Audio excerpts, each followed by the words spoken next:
NIS class 10th painting का जो हमारा चैप्टर 1 है जिसका नाम है history and appreciation of art. तो आज की इस वीडियो में हम इसको डिटेल में डिस्कस करने वाले हैं।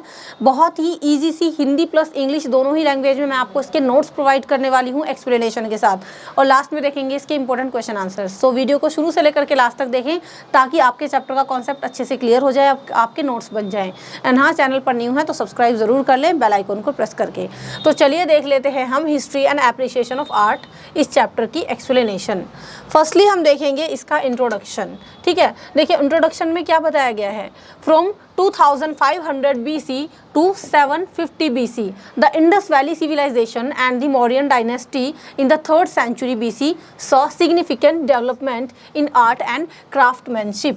यानी 2500 BC से 1750 BC तक जो इंडस वैली सिविलाइजेशन थी और मौर्यन डायनेस्टी थी, ठीक है, 3rd सेंचुरी में उन्होंने एक बहुत ही सिग्निफिकेंट डेवलपमेंट देखा आर्ट और क्राफ्टमैनशिप में, यानी आर्ट और कला में काफ़ी उन्होंने एक डेवलपमेंट देखा, विकास देखा। Artist of the Harappan period were highly skilled, यानी जो हड़प्पन काल के जो आर्टिस्ट थे, है ना, वो हाईली स्किल्ड थे, वो काफ़ी कुशल थे। The Mauryan dynasty marked a new era in Indian history. जब मौर्यन डायनेस्टी आई तो इसने इंडियन हिस्ट्री में एक नए इतिहास रचे। The polished sculpted pillars of Ashokan period are invaluable treasures of Indian art. Ashoka के जो पॉलिश किए हुए पिलर्स थे, ठीक है, अशोक के जो चमत्कार एकदम चमकीले से स्तंभ थे, वो इंडियन आर्ट में काफ़ी इनवैल्यूएबल जो है ट्रेजर प्रोवाइड करते हैं। इसके आगे है the Shunga and the Kushans who came from outside India also contributed to artistic progress. जो शुंग थे और जो कुशन्स थे जो कि आउटसाइड से, इंडिया के बाहर से आए थे, उन्होंने भी यहाँ की आर्टिस्टिक प्रोग्रेस में अपना योगदान दिया। The Gupta period is considered the golden age of Indian art. जो गुप्त पीरियड है, यानी जो गुप्त काल है ना, उसको स्वर्णिम युग कहा जाता है इंडियन आर्ट का। यानी गुप्त काल को भारतीय कला का एक सोने का युग कहा जाता है। वो युग जो है गुप्त काल का युग सबसे बेहतरीन युग माना जाता है, उसको सोने का युग माना जाता है क्योंकि it's exist representation of human figures, क्योंकि इसमें जो है ह्यूमन फिगर्स की काफ़ी अच्छी रिप्रेजेंटेशन देखने को मिली। The famous paintings of Ajanta were also created during this period. यानी अजंता की जो फेमस पेंटिंग है वो भी गुप्त काल के दौरान ही जो है क्रिएट की गई, तो इसलिए गुप्त काल को अच्छा पीरियड माना जाता है पूरे इंडियन आर्ट का। और इसी को हम लोग हिंदी में देखने वाले हैं। और गुप्त काल से ना आपका एक क्वेश्चन भी आ जाता है, वेरी शॉर्ट क्वेश्चन, के भी बताइए किस काल को स्वर्णिम काल या स्वर्णिम युग कहा जाता है। तो गुप्त काल को कहा जाता है, आपको ये पता होना चाहिए। अब देखिए हिंदी में भी वही है आपका कि भाई 2500 BC से 1750 BC तक इंडस घाटी सभ्यता और 3री सदी ईसा पूर्व के जो मौर्य वंश काल में कला और शिल्प कला में बहुत विकास हुआ। हड़प्पा के कलाकार बहुत कुशल थे। मौर्य वंश ने भारतीय इतिहास में एक नया युग का आरंभ किया। अशोक काल के चमकदार स्तंभ भारतीय कला के अमूल्य धरोहर हैं। शुंग और कुषाण सम्राटों ने भी कला में सहायता की और गुप्त काल को भारतीय कला का स्वर्णिम काल माना जाता है। जैसे कि मैंने कहा कि सोने का युग कहा जाता है किस काल को, गुप्त काल को। उस अवधि में मानव आकारों का उत्कृष्ट प्रस्तुतिकरण हुआ। अजंता के प्रसिद्ध चित्रकलाएं भी इसी समय की हैं।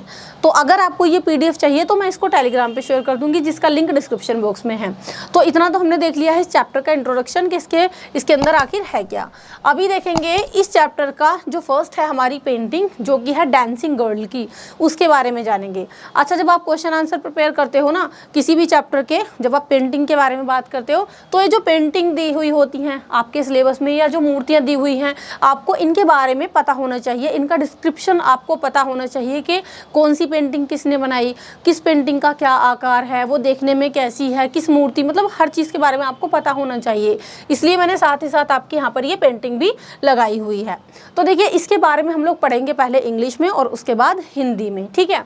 इसमें बेसिकली इस चैप्टर में आपकी 3 पेंटिंग है। पहली है डांसिंग गर्ल, दूसरी है आपका रामपुरवा का बुल कैपिटल, और इसके अलावा है आपकी ब्लैक प्रिंसेस, आई थिंक, हाँ तो वही है, उसके बारे में हम लोग पढ़ने वाले हैं।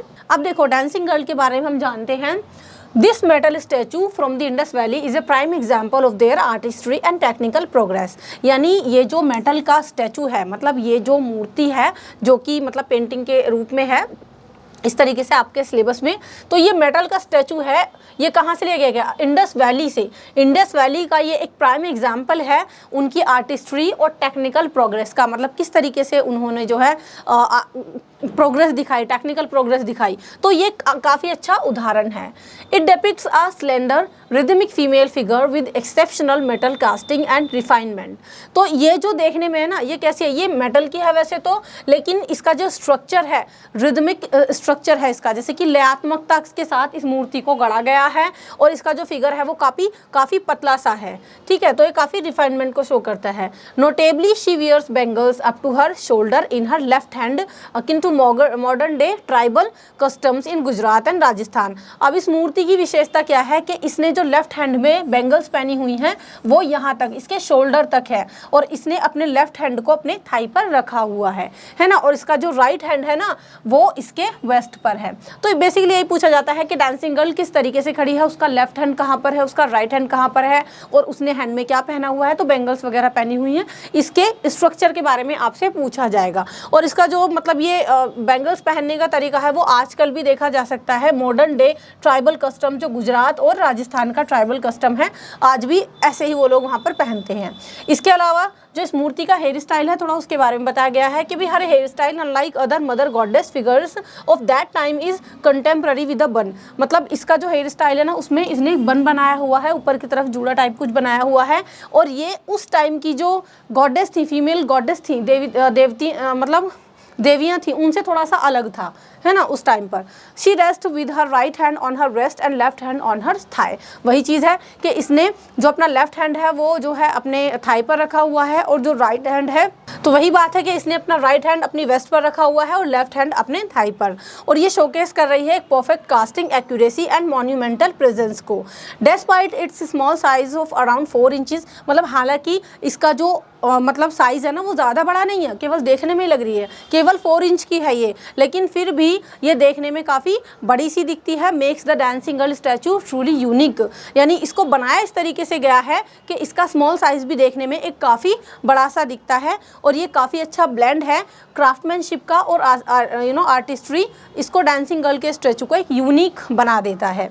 तो इस तरीके से यहाँ पर हमने डांसिंग गर्ल के बारे में जाना है। अभी हम देखते हैं इसकी हिंदी में व्याख्या को।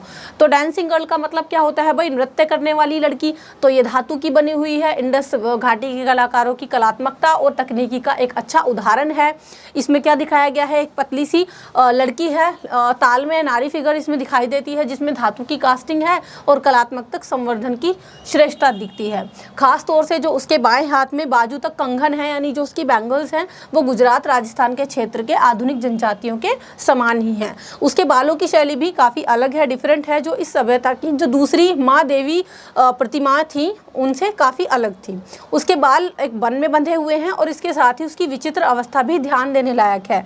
वो अपने दाहिने हाथ को कमर पर और बाएं हाथ को यहाँ थाई पर यानी जांघ पर रखकर आराम कर रही है।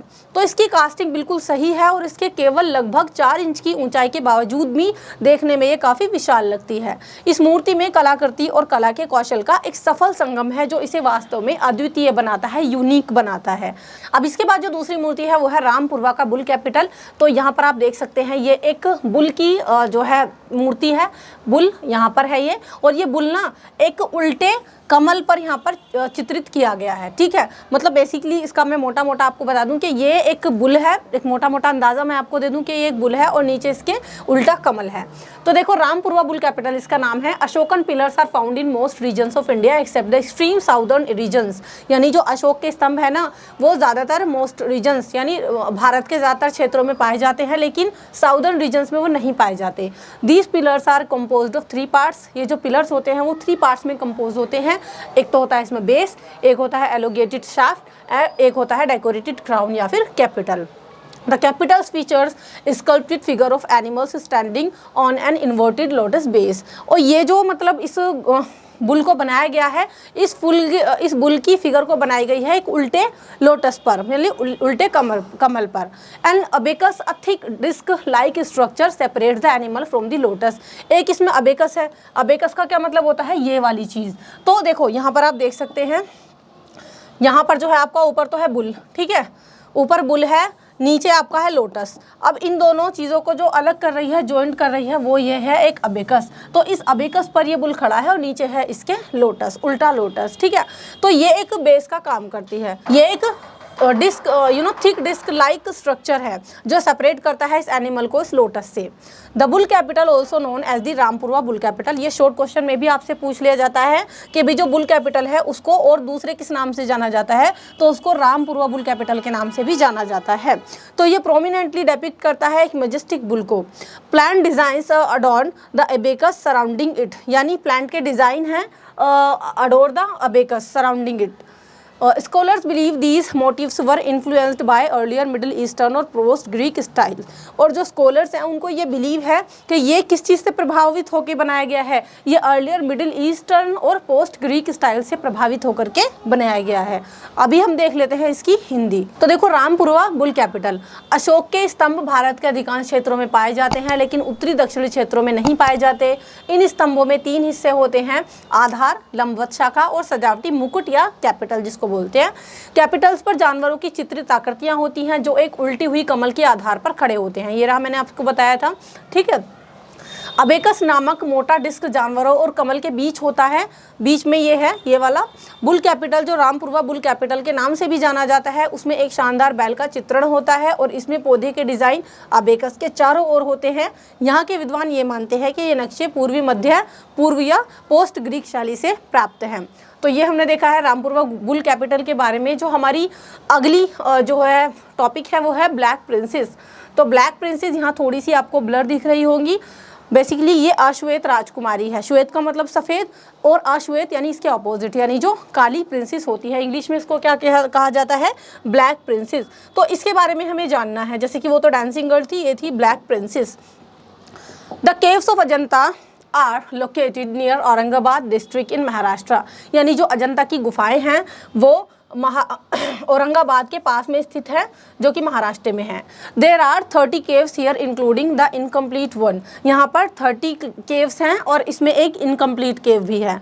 Some of these caves served as chaitya, मतलब इनमें से कुछ केव जो हैं वो चैत्य के तौर पर सर्व की जाती हैं। चैत्य किसको बोला जाता है, एक ऐसा प्लेस जहाँ पर वर्शिप की जाती है, पूजा की जाती है।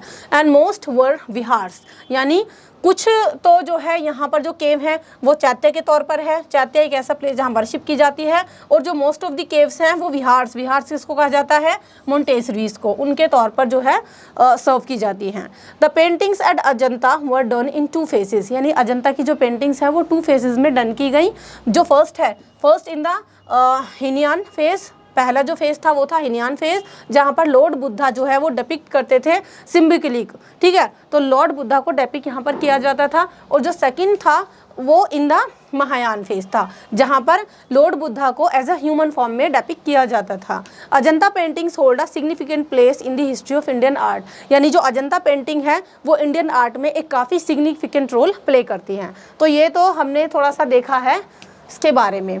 अब काली राजकुमारी आप देख सकते हैं। अजंता की गुफाएं महाराष्ट्र के औरंगाबाद जिले के पास स्थित हैं। इसमें चौथी अधूरी गुफा सहित 30 गुफाएं हैं। यहाँ पर कुछ गुफाएं चैताल्य यानी पूजा स्थल के रूप में थी और ज़्यादातर विहार यानी मठ के रूप में थी। अजंता की चित्रकलाएं 2 चरणों में की गई। पहले हिनयान चरण में जिसमें भगवान बुद्ध का प्रतीक रूप में प्रतिष्ठित है, और दूसरे महायान में जहाँ उन्हें मानव के रूप में दिखाया गया है। अजंता की चित्रकलाएं भारतीय चित्रकला के इतिहास में महत्वपूर्ण स्थान रखती हैं। अभी हम देखेंगे इसके इंपॉर्टेंट क्वेश्चन आंसर, जो कि एग्जाम के पॉइंट ऑफ व्यू से काफ़ी इंपॉर्टेंट है, मल्टीपल टाइम रिपीटेड है और मोस्टली आपके 1 वर्ड में ये क्वेश्चन आंसर्स पूछे जाते हैं। जो फर्स्ट क्वेश्चन है, from where have we found the dancing girl sculpture, यानी कहाँ से हमें डांसिंग गर्ल की ये मूर्ति प्राप्त हुई, तो ये इसका आंसर है मोहनजोदारो से। दूसरा क्वेश्चन है, हमें डांसिंग गर्ल की मूर्ति कहाँ से मिलती है, वही मतलब दूसरा क्या इसकी हिंदी है ये, मोहनजोदारो से। व्हाट इज इट्स हाइट, यानी इसकी हाइट कितनी है डांसिंग गर्ल की, तो अप्रोक्सीमेटली 4 इंचेस है, ज़्यादा नहीं है। Is the dancing girl standing और सिटिंग, तो बताइए डांसिंग गर्ल स्टैंडिंग है या सिटिंग है, तो देखो वो स्टैंडिंग है, स्टैंडिंग पोजीशन में है डांसिंग गर्ल, ठीक है। नेक्स्ट है हमारा, डांस करने वाली लड़की खड़ी है बैठी, वही है हिंदी में इसका। What is the dress of the dancing girl, तो डांसिंग गर्ल की ड्रेस क्या है, ये भी इंपॉर्टेंट क्वेश्चन है। तो यहाँ पर मैं आपको बता दूं कि डांसिंग गर्ल की कोई पोशाक है ही नहीं, इनफैक्ट वो बिना कपड़ों के शो की गई है। What is the medium of this sculpture, यानी डांसिंग गर्ल किस मीडियम से बनाई गई है, तो मेटल से बनाई गई है। इस मूर्ति कला का माध्यम क्या है, धातु से ये बनाई गई है, ठीक है, Hindu. What is the hair style of the dancing girl, यानी डांसिंग गर्ल का हेयर स्टाइल कैसा है, तो बन में यानी जूड़े में बंधा हुआ है उसके बालों को। From where was this bull capital found, यानी ये बुल कैपिटल कहाँ से मिलती है, तो रामपुरवा से। नेक्स्ट है where do we find the Ajanta caves, Ajanta की केव्स कहाँ पर हैं, तो ये औरंगाबाद के पास हैं। नेक्स्ट क्वेश्चन है in which phase was Lord Buddha shown in symbolic way, किस फेज में लॉर्ड बुद्धा को सिम्बॉलिक वे में दिखाया गया है, तो हीनयान चरण में। What is the type of colours used in the black princess, तो ब्लैक प्रिंसेस में कौन से कलर यूज़ किए गए हैं, तो अर्दली कलर्स, अर्दली कलर्स का मतलब सांसारिक रंग इसमें इस्तेमाल किए गए हैं। सो यहाँ पर मैंने आपको चैप्टर के एक्सप्लेनेशन के साथ इसके क्वेश्चन आंसर दिखा दिए गए हैं। बहुत ही शॉर्ट क्वेश्चंस आपसे एग्जाम में पूछे जाते हैं। आई होप आपको समझ में आए होंगे। If you need PDF of this video so you can also join my Telegram channel, जिसका लिंक डिस्क्रिप्शन बॉक्स में है। बाकी PSC पाई स्टडी सर्कल चैनल से जुड़े रहिए, आपके पास अपडेट्स भी पहुँच जाएंगी और आपकी पढ़ाई भी यहाँ से चलती रहेगी। तो चलिए नेक्स्ट वीडियो मिलते हैं। Till then keep studying in Pi Study. Thank you so much and good bye.